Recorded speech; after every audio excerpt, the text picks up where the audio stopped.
병원을 다니는 시어머니 병이 아니라 거짓으로 병원을 다닌 사연이 충격. 네? 치료 기록이 없다고요? 건강검진만 받으셨다고요? 화면을 2번 터치해주세요. 사연이 시작됩니다.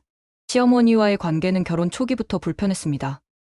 겉으로는 늘 친절하게 대해주셨지만 말끝마다 미묘한 불만이 묻어났고 남편과 제가 함께 웃기라도 하면 시선이 차가워졌습니다. 저 역시 노력했지만 거리를 좁히는 건 쉽지 않았습니다. 6개월 전부터 시어머니는 갑자기 남편에게만 연락해 병원에 다닌다고 하셨습니다. 저에게는 병명조차 알려주지 않았고 남편도 어머니가 걱정 끼치지 말라 하셨어. 라며 입을 다물었습니다. 그때부터 남편은 퇴근 후 시어머니를 병원에 모시고 다니고 주말마다 시댁으로 가기 바빴습니다. 저는 점점 혼자가 되는 기분이 들었고 대화할 때마다 남편은 저를 예민하다며 나무랐습니다. 여보, 나도 가족인데 알고 싶어. 어머니가 어떤 병이신지 알아야 같이 걱정도 하고 도와드리지. 하지만 남편은 괜히 어머니 마음 상하게 하지 말자. 라며 제 말을 잘랐습니다. 그때부터 저는 외롭고 소외감을 느꼈습니다. 그러던 어느 날 남편 차에 떨어져 있던 병원 영수증을 보게 됐습니다. 거기엔 정기건강검진이라고 적혀 있었고 이상한 마음에 병원에 직접 전화해 확인했습니다.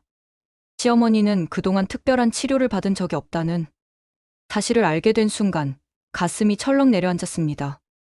저는 시어머니를 찾아가 담담히 물었습니다. 어머니, 정말 아프신 거 맞아요? 병원에서는 아무 이상 없다고 하던데요. 시어머니는 잠시 말을 잇지 못하다가 결국 고백하셨습니다. 사실 아픈 척한 거야. 너랑 아들이 너무 가까워 보여서 나만 외톨이 된 것 같았거든. 그 말을 들은 순간 화가 나기보다 마음이 아팠습니다. 얼마나 외로우셨으면 그런 거짓말을 했을까 싶었죠.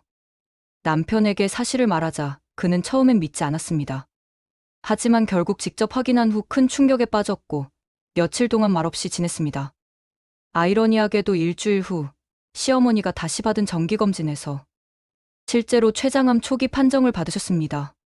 조기 발견이라 치료 가능성이 높다고 했지만 시어머니는 거짓말하다가 벌 받은 것 같아. 라며 울먹이셨습니다. 남편은 그제야 눈물을 흘리며 어머니 손을 꼭 잡았고 저도 옆에서 시어머니 등을 쓸어드렸습니다. 지금은 온 가족이 치료에 힘을 모으고 있습니다. 시어머니는 저에게 여러 번 사과하며 앞으로는 절대 숨기지 않을게. 고맙다. 라고 말씀하셨습니다. 거짓말로 시작된 일이었지만 오히려 우리 가족은 서로의 마음을 이해하게 되었고 저는 시어머니의 외로움을 외면하지 않겠다고 다짐했습니다.